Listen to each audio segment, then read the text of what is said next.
ជំរាបសួរពុកម៉ែបងប្អូនអរគ្នាថ្ងៃនេះក្មួយគេដល់មកបាយដែរបាយសល់ពីប្អូនមិញតែក្មួយគេស៊ីក្មួយ float ណាស់ជាងគេ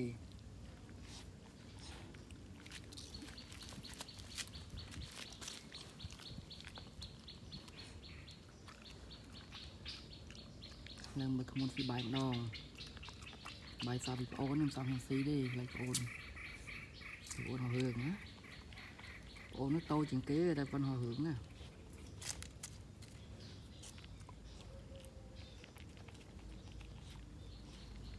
ដល់មកបាយគេ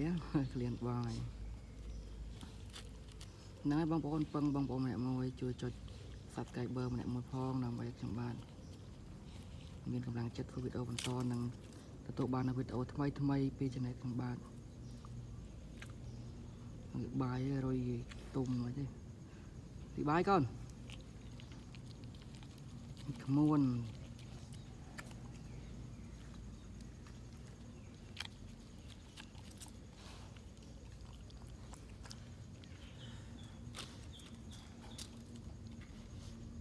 ហ្នឹងហើយបងប្អូនហើយអរគុណដែលបានទស្សនាវីដេអូបងប្អូនតាំងពីដើមរហូតដល់ចប់ជាពិសេសសូមជូនបងប្អូនអរស៊ីមានបានសុខសប្បាយជាពិសេសហេងទាំងអស់គ្នាឆ្នាំថ្មី